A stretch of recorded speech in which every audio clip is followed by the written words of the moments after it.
우리 옆에 분들과 인사 나누시겠습니다. 하나님께서 주신 작품을 남깁시다. 읽어드린 말씀을 가지고 내 인생에 에셀나무를 심자라는 제목으로 은혜를 나누겠습니다. 얼마 전에 김명숙 전도사님께서 교육자들에게 달걀을 선물로 주셨습니다. 40개씩을 주셨는데요. 난각번호가 그러니까 계란마다 난각번호가 있잖아요. 10자리가. 그 난각번호 10자리 중 끝자리가 1번 달걀이었습니다. 1번 달걀. 집에 가지고 가서 가족들과 함께 먹었는데 엄청 맛있더라고요.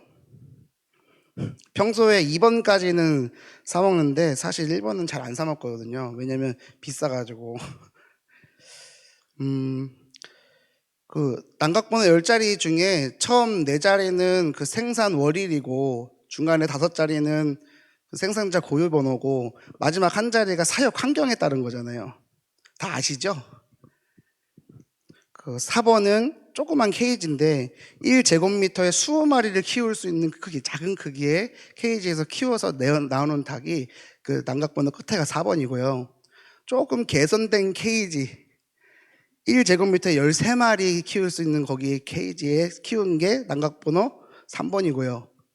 2번은 평사라고 해서 케이지하고 축사를 왔다 갔다 하게끔 하는 이제 닭이 낳은 달걀이 이 끝에 자리가 2번이고 1번은 뭐냐면 방목장에서 자유롭게 돌아다니도록 방사한 겁니다. 그래서 난각번호 2번은 찾아보니까 1제곱미터에 9마리고요. 1번은 1제곱미터에 1마리예요. 자, 1제곱미터에 1마리 키우는 거랑 20마리 키우는 거랑 달걀 값이 차이가 날 수밖에 없잖아요. 근데 1번을 먹었어요. 계란을 턱 까니까요. 어쩜 그렇게 봉긋하고 샛노래요. 너무 맛있는 거예요. 맛있게 이제 먹고 있었죠. 그러다가 먹다가 제 여동생이 이렇게 얘기를 하는 거예요. 이게 1번이니까 이걸 품으면 병아리가 나오겠지? 라고 하는 거예요. 어떻게 생각하세요?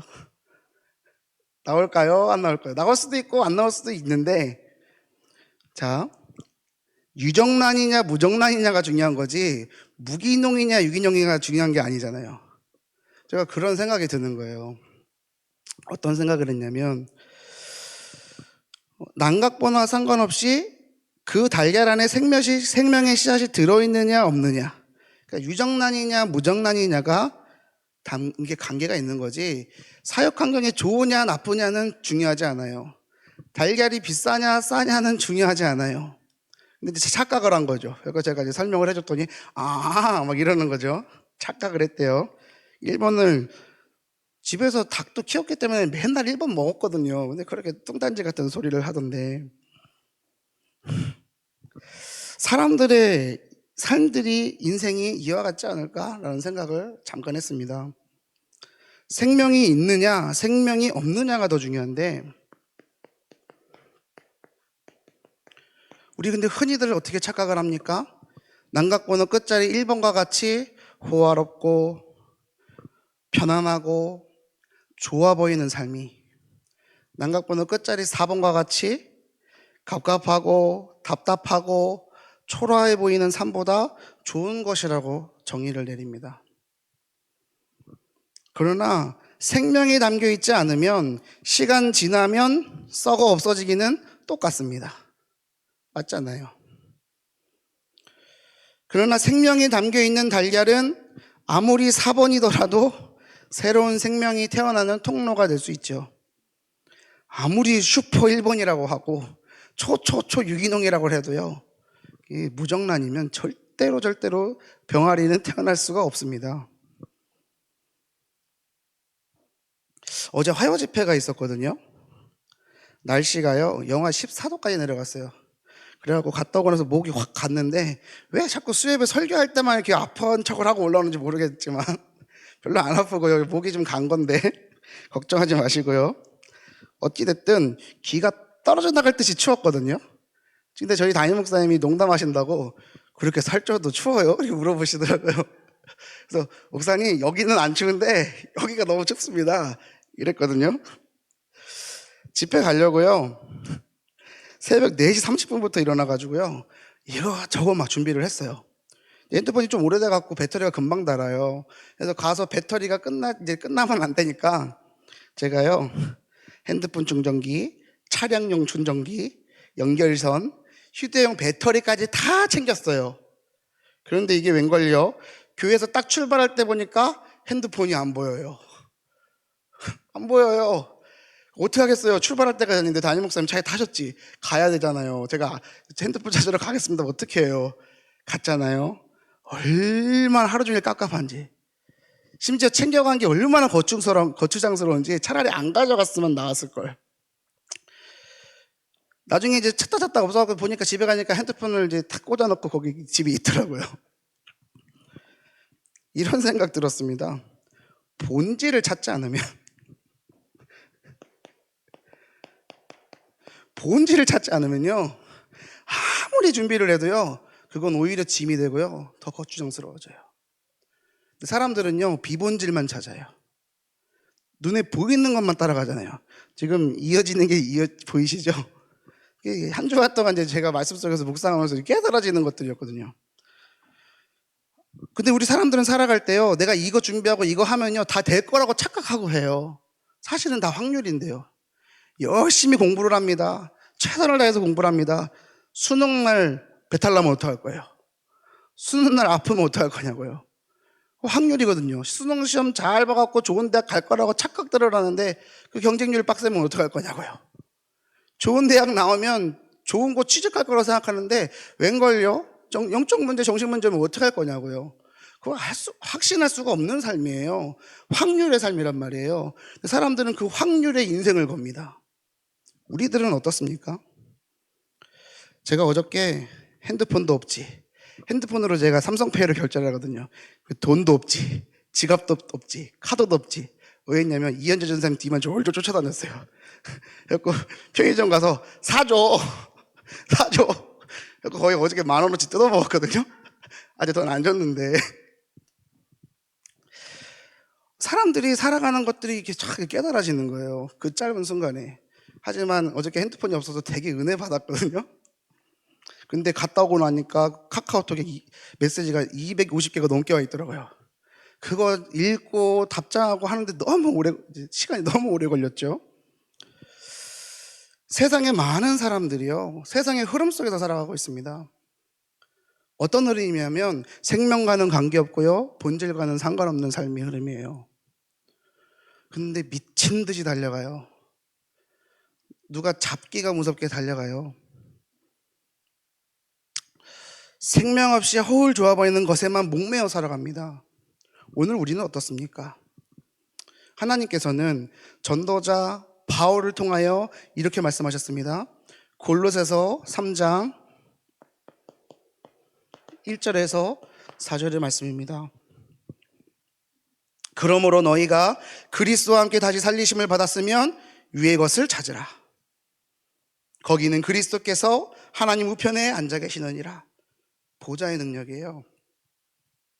위의 것을 생각하고 땅의 것을 생각하지 말라. 이는 너희가 죽었고 너희 생명이 그리스도와 함께 하나님 안에 감춰졌음이라. 우리 생명이신 그리스도께서 나타나실 그때에, 제레미 시간이잖아요. 세계복음의 날이잖아요.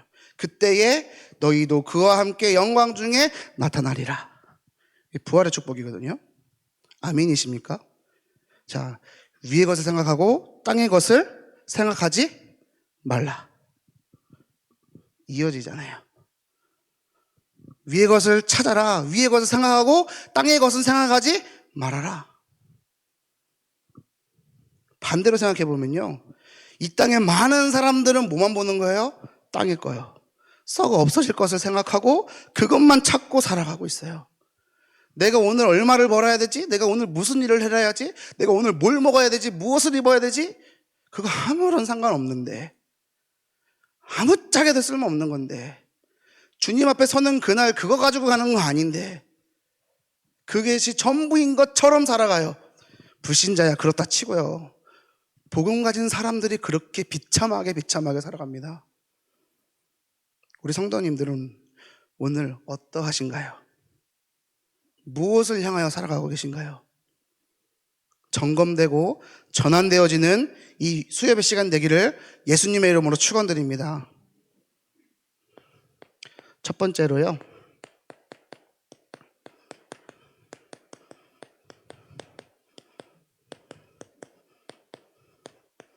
아브라함의 브엘세바입니다.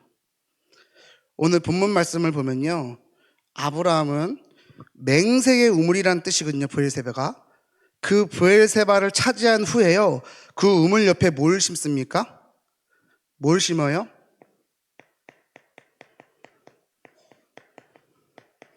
에셀나무를 심습니다. 우물 옆에 에셀나무를 심는다니까요. 의미가 있었겠죠? 심은 이유가 있을 거 아니에요. 그 나무를 심은 이유가 있을 거란 말이에요. 또 창세기를 기록한 모세가 그걸 기록한 이유가 있을 거 아니에요. 그 기념소로서 에셀나무를 심고 증표를 삼았습니다. 에셀나무가 뭐냐면 능수버들과 같이 깃털 같은 가지에 작은 잎사귀가 바늘처럼 촘촘히 붙어있는 특이한 형태의 상수리 나무입니다. 지중해 연안부터 중앙아시아에 걸쳐서 광범위하게 분포되어 자라고요. 위성류과에 속하는 나무입니다. 위성류. 그 종류가 한 40에서 50여 종류가 된대요.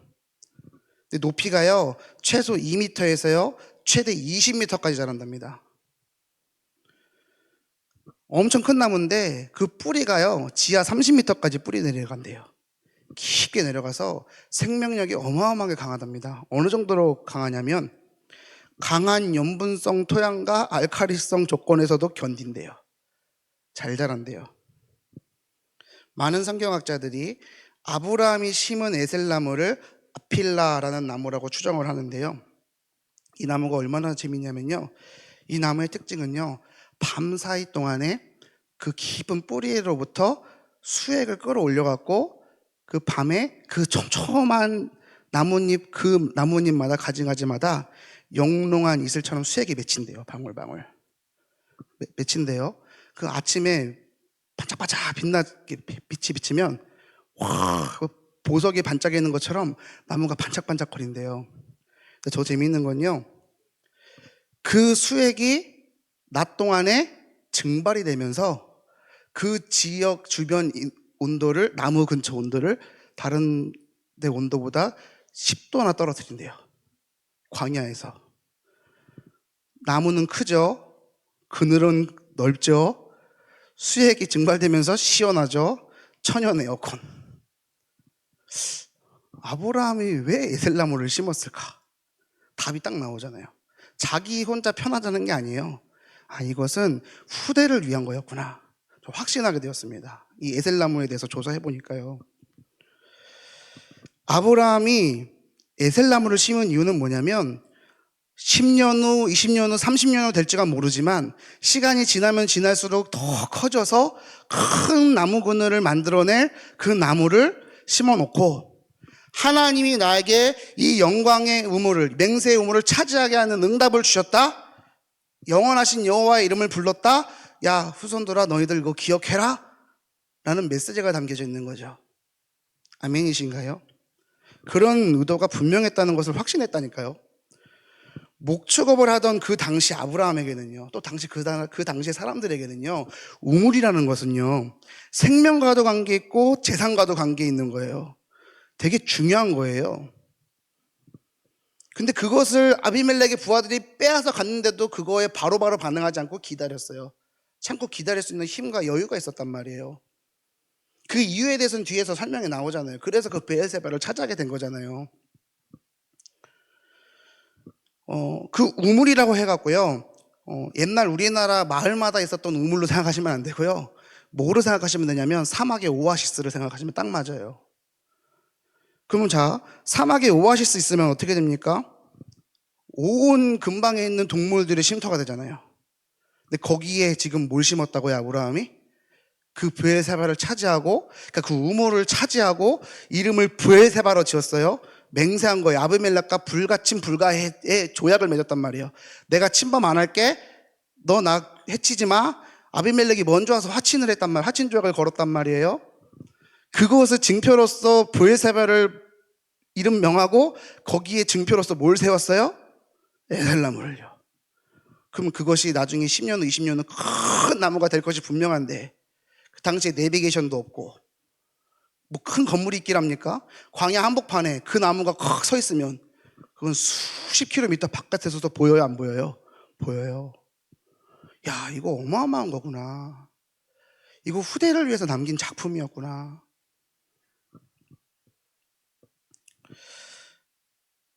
오늘 우리들이 어떤 응답을 받아들여야 되겠습니까? 그래서 오늘 말씀의 제목이 뭡니까? 내 인생에 에셀나무를 심자. 이거는 브엘세바의 응답도 확인해야 된다는 것이지만 우리가 영원한 작품을 후대들에게 남겨야 된다는 의미가 포함된 겁니다. 이 브엘세바를 차지하게 하신 하나님의 은혜를 이 나무를 볼 때마다 기억해라 라는 뜻을 담아서 진짜 그 나중에라도 그 후손들의 쉼터가 될, 또 기념비가 될, 증표가 될 에셀나무를 심은 거죠.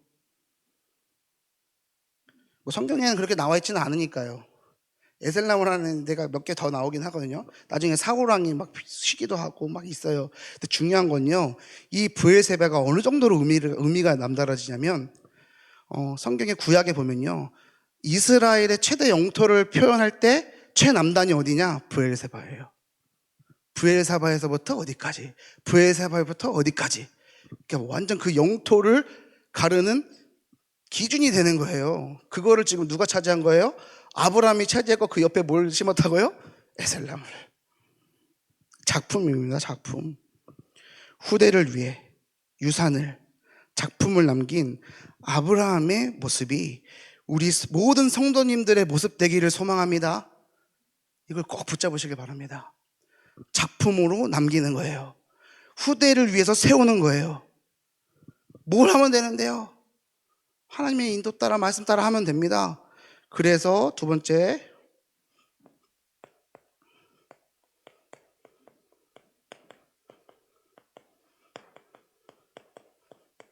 우리의 브엘세바입니다. 우리의 브엘세바. 자, 그러면 이제 이 브엘세바 응답 누리고 에셀나무를 심어야 되니까 이제 곡괭이 들고 가갖고 땅 파서 우물 파야 됩니까?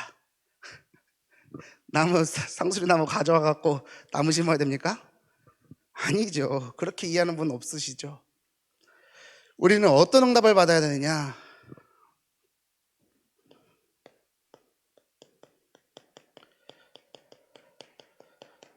언약 전달입니다. 언약 전달이요. 언약이 뭔데요? 옛날 언약, 구약, 새로운 언약, 신약. 구약은 뭡니까? 예수님 오실 거야. 신약 뭡니까? 예수님 오셨고 다시 오실 거야. 합쳐서 뭐예요? 언약. 그리스도 세계복음화. 그 언약을 전달해야 됩니다. 생명을 전달해야 됩니다. 본질을 전달해야 된다니까요. 아멘이십니까? 언약을 전달해야 돼요. 언약을 전달하기 위해서, 그래서 뭡니까? 237 치유 서밋이요. 세계복음의 언약을 붙잡기 때문에 237 치유 서밋이라니까요. 우리나라 아이들을 안 낳아서 큰일 났다 하잖아요. 좀 큰일 아닌 것 같아요. 제가 결혼을 안 했고 제가 자녀가 없어서가 아니에요. 다민족이 살아야 되는 거예요. 우리나라 단일민족 하는 거가 성경적이지 않은 거거든요. 만민에게 가야 되는데, 모든 일을 살려야 되는데, 237 곧 다가올 시간표입니다. 준비돼야죠. 치유요. 정신병 시대 도래했습니다. 앞으로 더욱 심해질 겁니다. 영적 문제는 더욱 심각해져 갈 거예요. 준비해야죠. 렘넌트들은 왕 앞에 설 자로 준비돼야 됩니다. 서밋이요. 그래서 이것을 위해서 뭡니까? 세 가지 뜰이요. 237을 살릴 수 있는 이방인의 뜰, 치유에 응답받을 기도 치유의 뜰, 서밋을 세울 아이들의 뜰. 이것이 우리들이 남겨야 될 브엘세바인 줄 믿습니다. 이것이 우리가 심어야 될 에셀나무인 줄을 믿습니다. 아멘이십니까? 내가 할 수 있는 것을 할 수 있으면 돼요. 사람마다 달라요. 다 똑같은 걸 할 것 같으면 왜 똑같이 같이 해요? 한 명만 하면 되지.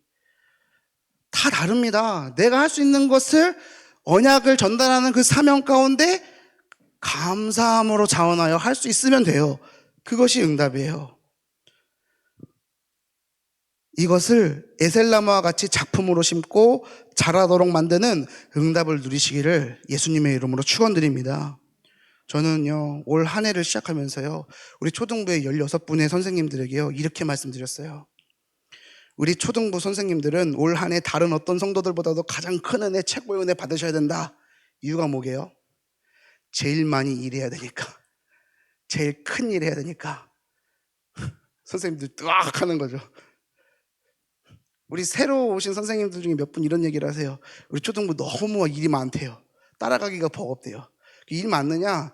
사실 뭐 많은 것 같긴 하지만 힘든 것 같으면 하지 마시라고 제가 그러거든요. 그러니까 하나님의 은혜를 받아라. 해야 될 일이 많으니까.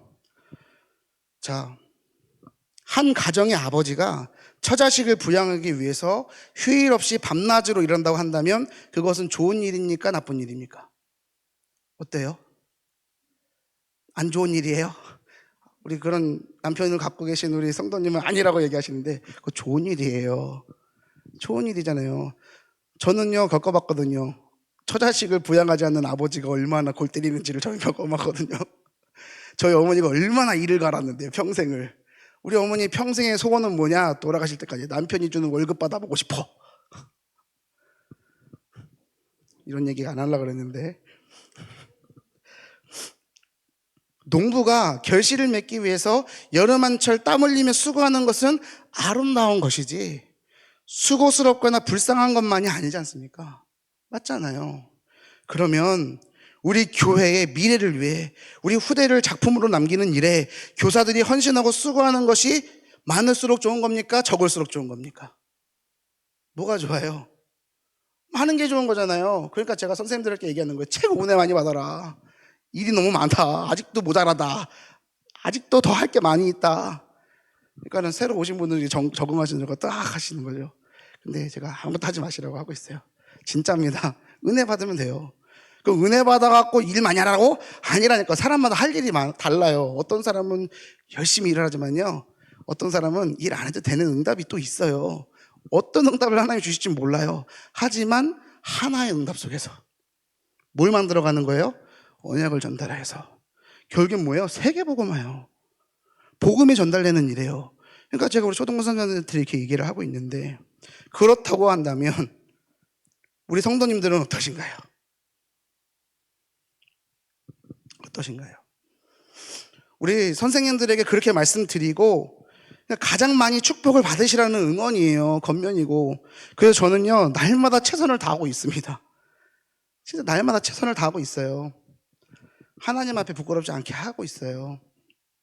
근데 우리 성도님들은 그럼 어떻게 해야 되냐고요? 어떻습니까? 이 언약 전달의 응답, 237 치유 서밋의 응답, 새 뜰의 응답을 받기 위해서 어떤 모습과 어떤 자세를 갖추어야 할까요? 어떻게 해야 될까요? 우리 교회가 세계복음화의 교회가 맞다면 우리는 오늘 어떤 응답을 받아야 될까요? 우리 교회가 금토일 시대를 살리는 응답을 받아야 한다면 우리는 어떤 응답을 받아야 됩니까? 멀리 볼 것도 없어요. 금요기도에 어떤 모습이어야 됩니까? 어때야 됩니까? 답은 나오는 거예요. 사실 있어요. 근데 그걸 말을 안 할 뿐인 거예요. 하나님의 일을 열심히 해야지 그러면 대충 합니까? 그냥 이러니까 이제 제 동생이 저보고 꼰대라 그래요. 완전 꼰대라 그래요, 저보고. 아니잖아요. 아니, 세상 사람들도요, 자기 먹고 사는 것 때문에 자기 인정받으려면 최선을 다해서 열심히 해요. 근데 왜 하나님의 일은 대충 하냐고요? 그거 이상한 거 아니에요? 전 그 생각이 병든 생각이라고 생각해요. 교회가 하나님의 일을 감당하기 위해서 중직자들이, 성도들이 최선을 다하는 거, 자기 삶 속에서 최선을 다하고 일하고 인정받는 거, 현장에 선한 영향을 끼치는 거, 교회 와서 예배에 힘쓰고 기도에 힘쓰고 헌신을 하고 사역에 힘쓰는 거, 후대를 향해서 사랑하고 마음을 가득하게 열정을 가득해서 움직이는 거, 전 그것이 옳다고 보거든요. 근데 그거 일하면 힘들어요. 그거 하는 사람은 힘들다니까요. 그러니까 지치지 않도록 하나님이 위에서 쏟아부으신 은혜를 받아야 돼요. 그거 없으면요, 메말라 갑니다. 그냥 죽어버려요. 교회 일 열심히 하다가 망한다니까요. 왜요? 하나님의 은혜 없이, 언약 없이 하니까요. 종교 생활하고 똑같은 거예요. 우리 성도님들은 은혜 받으시길 바랍니다. 우리 교회는 세계복음할 교회입니다. 우리 교회는 금토일 시대 살릴 교회입니다.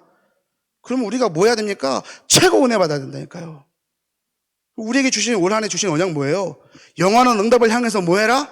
전환해라. 전환이라는 건 뭐예요? 지금까지 가고 있던 거 바꾸라는 거예요. 지금까지 가던 길 바꾸라는 거예요. 방향을 턴하라는 거예요. 턴 안 하면요, 바뀌어야 하잖아요. 이걸 아멘으로 하나님이 주신 힘을 갖고 말씀 붙잡고 기도하면서 도전하시길 바랍니다. 영원한 응답을 향한 전환의 응답을 받을 제자요, 일꾼 되시면 됩니다. 내 열심, 내 생각이 아니라 하나님을 바라보고 하나님의 것을 기다리는 영적인 전환이요. 나의 집중과 나의 관심과 내가 가치 있다 생각하는 것이 바뀌어지는, 즉 인생의 기도 제목이 바뀌어지는 삶의 전환이요. 이것을 하나님이 준비하신 것, 사람, 경제, 치유의 응답을 받기 시작하는 인생의 전환이요. 사도행전 16장을 가지고 말씀 주셨잖아요. 바울은 열심히 준비했다니까요. 소아시아를 들어가기 위해서 모든 걸 계획했어요. 다 했어요. 근데 하나님이 막으시는 거예요. 힘이 왜 안 빠지겠냐고요. 근데 거기서 무슨 응답 받아요? 전환의 응답 받고 마게도냐의 문이 열리잖아요. 그것은 로마를 복음화하는 큰 응답이었단 말이에요. 그 응답을 받으시길 바랍니다. 세계복음 응답 받으시라니까요. 전환하면 돼요.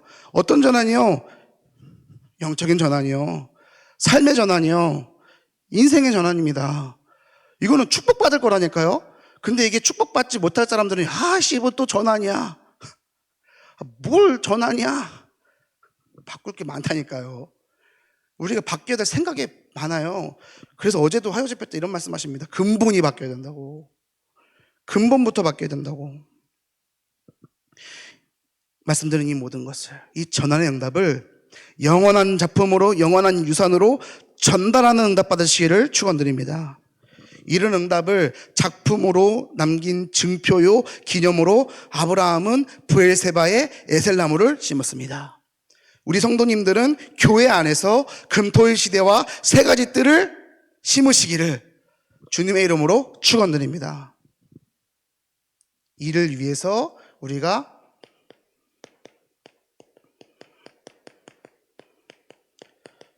붙잡을 것이 있습니다.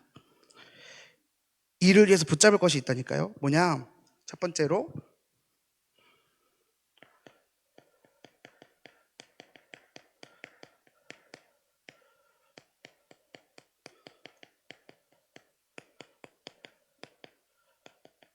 빼앗긴 우물과 같은 상황이에요. 우리에게 있는 문제, 갈등, 위기요. 아브라함이 우물을 뺏겼습니다. 바로 반응하지 않았습니다. 하나님의 때를 기다렸습니다. 아니, 이거는 지금 뺏기면 죽는 위기라니까요. 근데 이제 아브라함은 그 실수를 반복하지 않아요. 자기 생명을 지키기 위해서 아내를 2번이나 팔아먹었어요. 이제는 안 해요. 이제는 안 바뀌어요. 왜요? 하나님을 향해서 전환되었거든요. 이제 이 과정을 통과하고 창세기 22장에 하나님은 드디어 무슨 테스트를 하십니까? 하나님이 주신 축복의 아들 이삭을 내놓으라고요.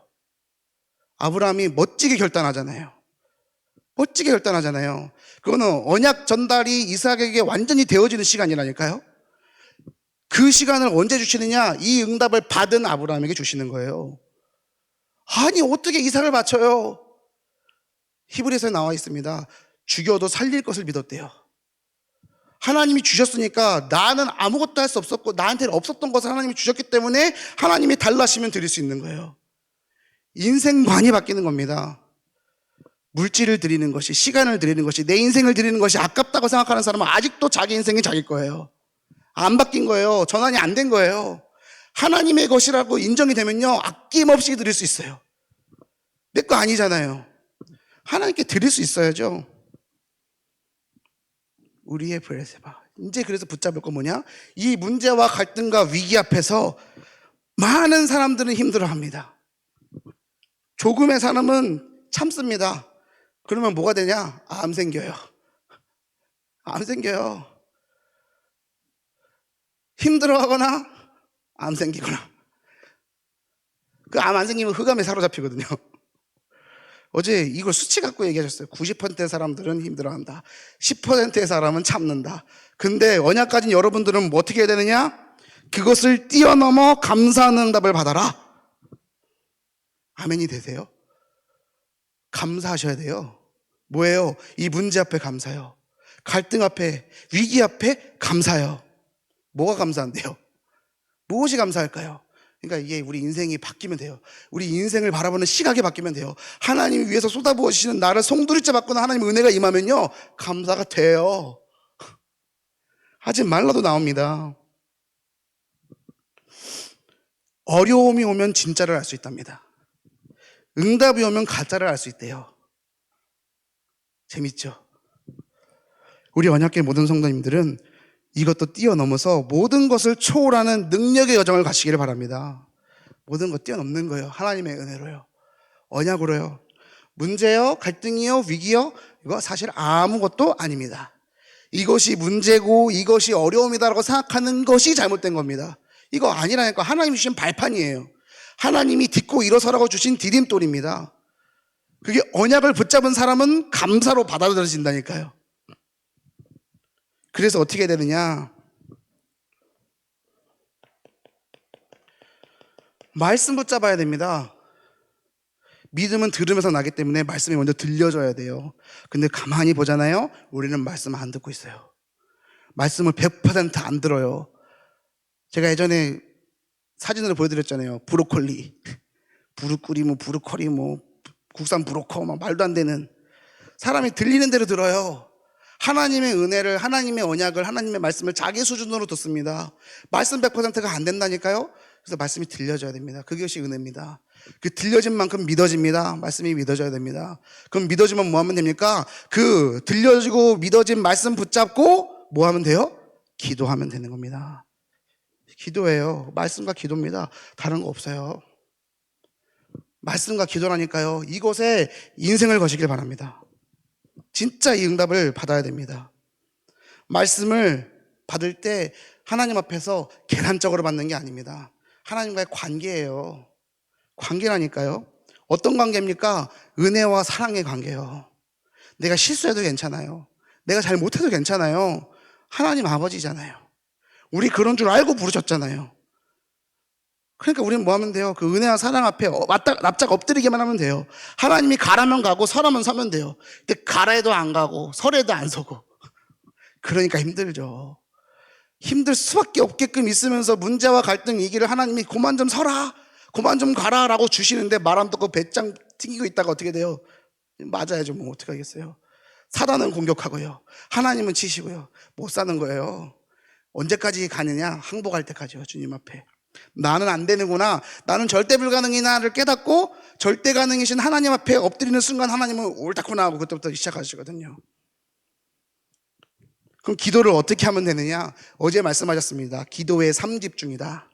아침, 점심, 저녁, 아침, 낮, 밤에 기도해라. 24시간 누려라. 어떻게 기도하느냐? 평안을 누려라. 평안해라. 행복해라. 누려라. 그리고 모든 것을 다 불어더라. 기도 시간이 가장 평안하고 가장 행복하고 가장 깊고 고요한 시간이 되면 됩니다. 그걸 누릴 수 있는 비밀이 있어야 돼요. 어떻게 하면 되느냐? 시간 정해놓고 하는 것이 아니라 눈 뜨면 하는 거예요. 그리고 하루 종일 누리는 거예요. 그리고 잠들기 전에 하는 거예요. 쉽죠? 아멘이십니까? 왜 아멘 안 하시죠? 쉽잖아요. 안 돼도 일단 아멘 냅다 박아야 된다니까요. 기도 누려야 되잖아요. 말씀, 기도. 어떻게 해요? 가장 행복한 시간으로, 가장 평안한 시간으로, 가장 누리는 시간으로, 가장 깊고 고요한 시간으로. 무엇과 함께 누려요? 호흡과 함께. 그 호흡 어떻게 하면 됩니까? 그냥 깊이 쉬세요. 그냥 깊게 쉬세요. 평소에 깊게 안 하니까 그냥 깊게 내쉬고 깊게 내뱉고 깊게 들이마시고. 심호흡만 해도 사람이요, 심장박동수가 조절된다니까요. 그러니까 방법 없어요. 그냥 깊이 내쉬면서 호흡과 함께 기도를 깊이 하시는 거예요. 어느 정도라냐면 기준은 내가 힘날 때까지, 내가 하루를 살아갈 수 있는 힘이 생길 때까지, 내 눈앞에 있는 문제와 갈등과 위기가 아무렇지도 않을 만큼 호흡하면서 기도하는 거예요.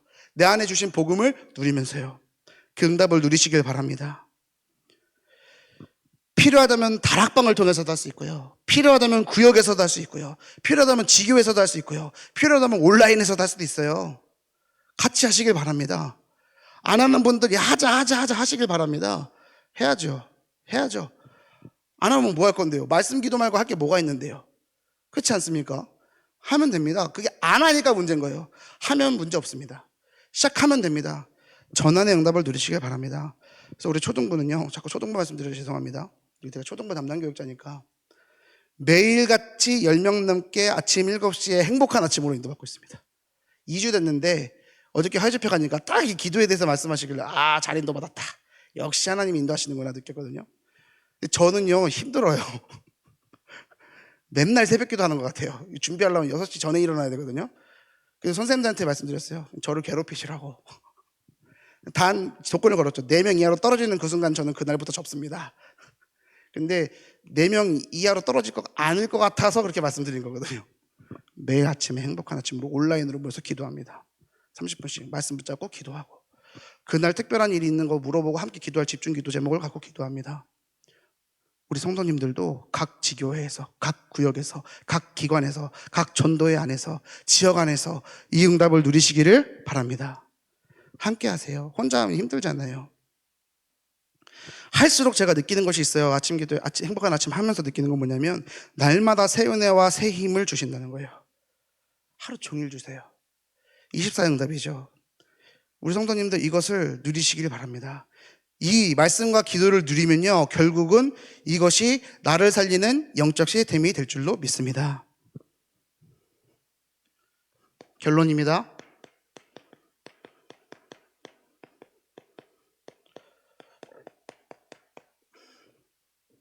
망대를 세우자입니다.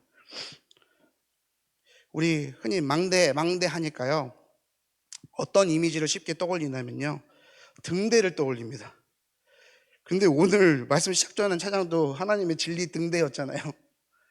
근데 왜 등대 하느냐? 교회에서 현수막을 만들 때도, 카드를 만들 때도 보면요, 쉽게 구할 수 있고 또 예쁜 소스가 많은, 또 쉽게 이해할 수 있는 등대를 넣는 거거든요. 근데 사실은요, 등대나 망대 뭐 다 비슷할 수 있지만 사실 망대는요, 큰 성의 끄트머리에 첨탑같이 세운 망루 같은 거예요. 그것을 세운 목적 그 자체가 싸우는 용도예요.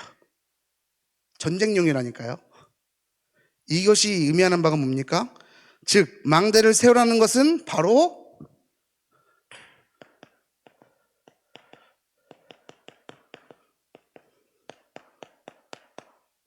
영적 싸움을 하는 겁니다. 영적 싸움 하시길 바랍니다. 혈과 육의 싸움이 아닙니다. 무슨 싸움이요? 영적 싸움이요. 영적 싸움이요. 내 눈앞에 있는 문제, 갈등, 위기가 아무것도 아니게끔 넘어갈 수 있는 영적 싸움 하시길 바랍니다. 모든 기도를 누리고 말씀을 붙잡는 영적 싸움 하시기를 바랍니다. 사단은 말씀 붙잡고 은혜 받고 기도하는 거 제일 싫어합니다. 그리스도 이름 선포되는 것을 싫어합니다. 우리는 반대로 하면 되는 거예요. 아니, 망대 자체가 싸우는 용도라니까요. 사단은 오늘도 우리의 빈틈과 불안한 것을 공격해오고 있습니다. 기가 막히게 알아서 온다니까요. 말씀으로, 기도로, 오직 복음으로 승리하시길 바랍니다. 승리하면 어떻게 되느냐? 승리한 결과가